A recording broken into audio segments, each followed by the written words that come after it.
Hey everybody, my name's Diana, and my story is not clickbait. There won't be any unexpected turns, misunderstandings, or anything like that. Everything is simple and clear, and that's the most disgusting thing. When I was 14, my dad left us. I don't know what happened to him and my mom, but they parted quickly. They didn't even share anything. In fact, he went nowhere, having nothing. Just quickly escaped. Well, that's how it looked from the outside. I knew exactly my dad didn't have any other woman or a double family because I was allowed to visit him on the weekend. He lived in a very humble home and cheap apartment, which looked more like a junk warehouse or a garbage dump. After work, he just played computer games and drank beer. He even seemed to feel happy about such a life. I still had a very good relationship with Dad. I would even prefer to live with him, but no one really asked me.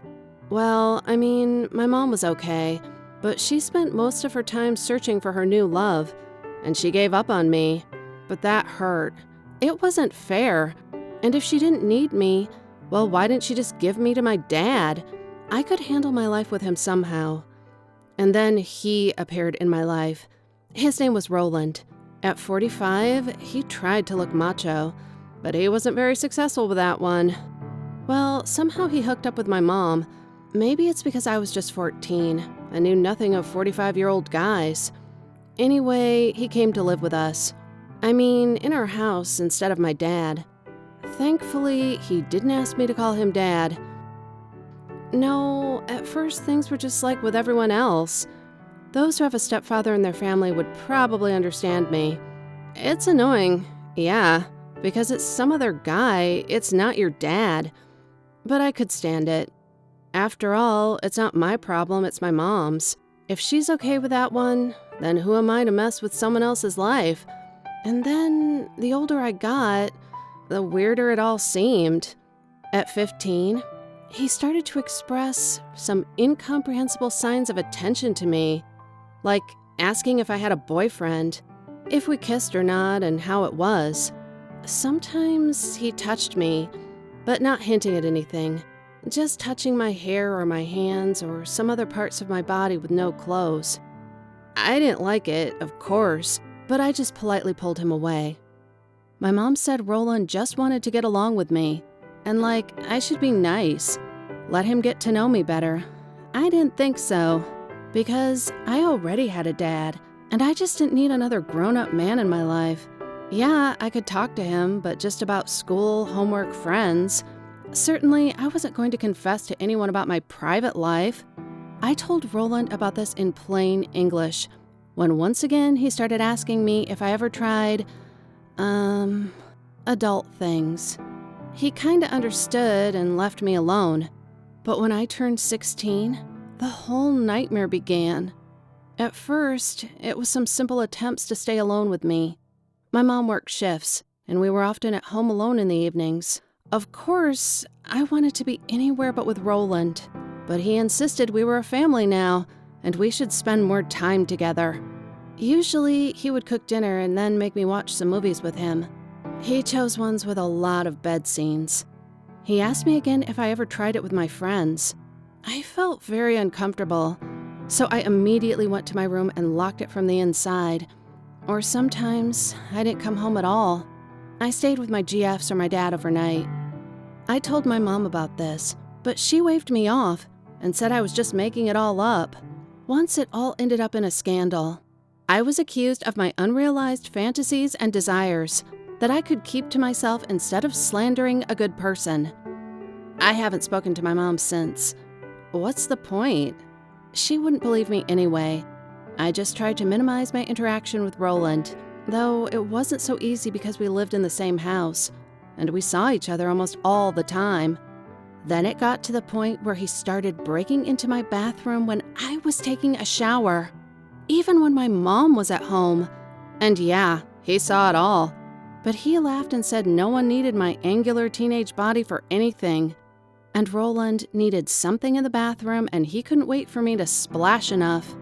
Then I had to unleash my inner bitch and yell at them, saying I would go to the police and tell specially trained people about these things and let them figure out whether it was normal or not. I guess even these two seemed to understand. At least there were no more attempts to get into my shower. To get more insured, I called a locksmith who put a special lock on the bathroom from the inside. I lived in a kind of fortress.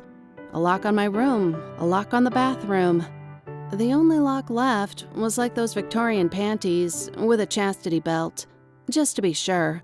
But when I went out, I was immediately under close surveillance, and every day it looked less and less decent. It's just that until I was 16, Roland was probably afraid to touch me, because it meant prison right away if I opened my mouth and told someone. In our state, 16 is the age of voluntary sexual consent. Kinda, you can have sex with a 16-year-old girl if she gave her consent to it. In fact, it's also a rather conditional thing. But in this case, it would be harder to put the rapist in prison, just like that. But now, he was gradually gaining courage. His strokings turned into total sexual harassment, and it was no fun. My knees, shoulders, and neck. He touched anything that wasn't covered by my clothes, if I didn't manage to quickly escape. He was no longer shy about my mom because he did it right in front of her. I couldn't understand why my mom was so calm when this trash was happening. Well, okay, she didn't feel sorry for her daughter, but couldn't she just support me as a woman? Is it okay to watch your man harassing another girl? My friends would just kick the ass of such a bastard. But here, Mom completely ignored it. She and Roland were like those three monkeys. I can't see anything. I can't hear anything. I won't tell anyone. I tried not to show up at home. I stayed with my friends whenever I could. I hung out with my dad more often. But for some reason, I couldn't tell any of them about the sponsor of my nightmares. Seemed like, what could be easier? Just say something during dinner to Dad. Or just say a couple of words to your friends or their relatives, and that's it. Roland goes to jail. Maybe with my mom, and I stay with my dad in peace and joy. But I couldn't. I guess I just felt sorry for my mom, though somewhere deep in my soul, she knew that she would be judged, if not by the police, then by people. And I loved my mom, even though I didn't understand why she was doing this to me. I wasn't able to live where I shouldn't be all the time, and sometimes I had to go home, at least to change clothes or textbooks. And here, if I was unlucky, the nightmare would start again. You know, it feels like going into the water. From the normal life of an ordinary schoolgirl, you just dive into a nightmare without switching to an average level of comfort. And then one day, this almost happened. My mom wasn't at home, and I just didn't calculate the time of her return. I forgot to check my mom's schedule. Me and Roland were left alone, eye to eye, face to face, and he decided he had every right to finally get what he wanted. All I remember clearly was him repeating I, myself, wanted to do it with him, and I was constantly doing my best to provoke him. It was crazy, of course, but I didn't think he had any idea of what he was doing. And I wasn't thinking straight either. At first, I was stunned, but at the very last moment, something clicked in my head, as if the light turned on. It was more for my surprise, but I was able to escape, and I did, right in what I was wearing. At that moment, just in my underwear. I don't know, or rather, I don't remember, how I reached my dad's place, which was almost on the other side of the city. And then, once I was safe, I finally told my dad everything. And I fell asleep. I passed out right on his couch. I had some bruises all over my body. The last thing my brain registered was my dad covering me with a blanket. I don't know what he thought, but I woke up the next day in a hospital room, and there were police officers around who didn't let anyone see me. Well, it's not really because of my affair. It's just because walking around the city in autumn, wearing just underwear, wasn't my best idea. So the police wanted to investigate that one. It worked out as I imagined before. Roland was put behind bars, and my mom, after what she said to the investigator, she was sent after him. I wasn't told for a long time what happened during the investigation. But then, one of the cops admitted my mom didn't just know everything.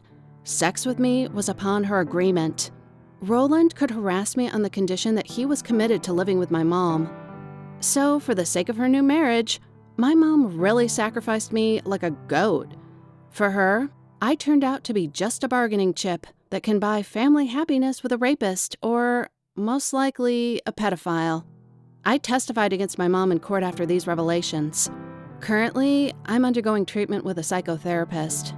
I still have a lot of work to do here. But for now, I'm really happy because my personal hell is finally over, and all its instigators got what they deserved. And for all the girls and the guys who've ever faced that, I want to say, do not be silent. Never stay silent if something is done to you that doesn't fit into the concept of a normal family. Don't even think it will pass by itself.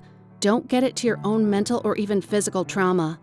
It's easier to immediately tell all the people around who can help you, the police or teachers at school, or a helpline. In such a situation, you shouldn't feel sorry for anyone but yourself, even if the aggressor is your relative or friend. Write in the comments if you've ever had a similar experience. All I want right now is to make people talk about this.